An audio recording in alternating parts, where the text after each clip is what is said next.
Today guys, wala po tayo sa pila ng LRT at MRT. Ito po ang sitwasyon Lunes ng hapon dito sa Parisan ni Diwata. Pagsapit nga ng hapon ay ganito na yung mga abutan mo dito. Bukod nga ang pila ng Pares Overload at Chicken ni Diwata. Itong mga nakapila sa loob ay para sa Pares Overload at yung mga nasa labas naman ay sa Fried Chicken.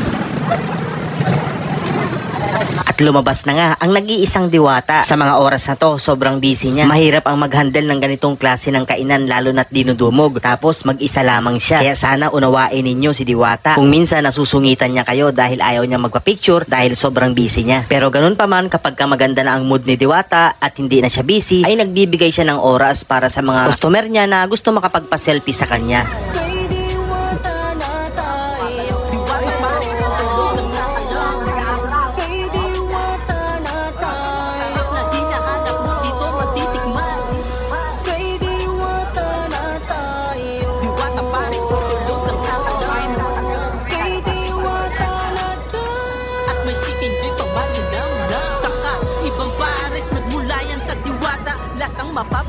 Ganyan kabait si Diwata. Marunong siyang tumanaw ng utang na loob sa mga customer na sinusuportahan ang kanyang negosyo, sa mga customer na binabalik-balikan ang kanyang Pares Overload. Sa mga oras na ito, dumadami na ang tao. Kaya si Diwata to the rescue.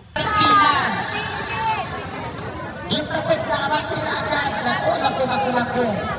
Ala si Franklin, isang chopper pa kulang. Gamit kayo ng Christmas. Jake, nasaan ka na Jake? Jake, nasaan ka Jake? Sure, mamaya na. O, yung mga tapos na, huwag kayo tumambay sa loob.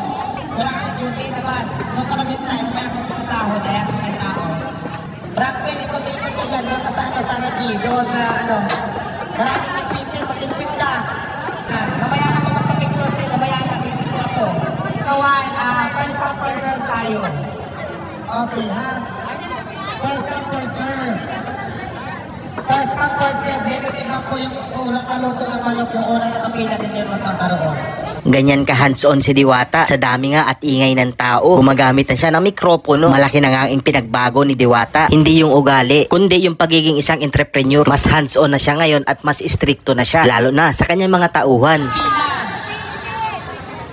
Yung tapos na awat pinaagad, naku. Ibigay yun sa ibigay ng soft drinks at kapalit dito soft drinks. Yung iba kasi inuuwi. Diyos ko, pag 10,000 na yata na pagawa kong ganito, mahal-mahal pa naman ito. Ginawa nyo ng souvenir. Ibabalik nyo to ha, ganito ha. Alas 7 na ng gabi at ganito na kahaba yung pila. Ito yung pila ng Pares Overload.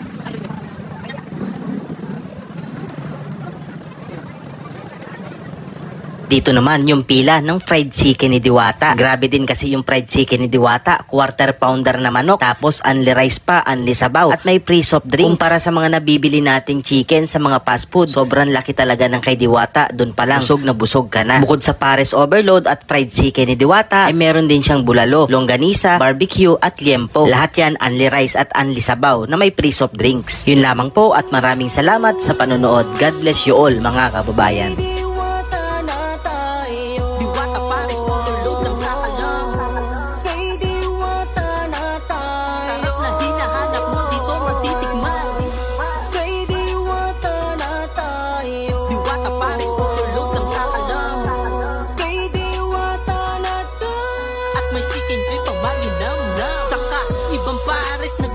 Sa Diwata, lasang mapapaulit ka at di nakakasawa. Unli rice at unli pasabaw, may kasama din na soft drinks para di ka mauhaw. Sulit na sulit, abot kaya ang presyo, di mahulugan ng karayom sa dami ng tao. Yung pila hanggang dun sa kanto, sa sobrang sarap ng Diwata, Pares di na day.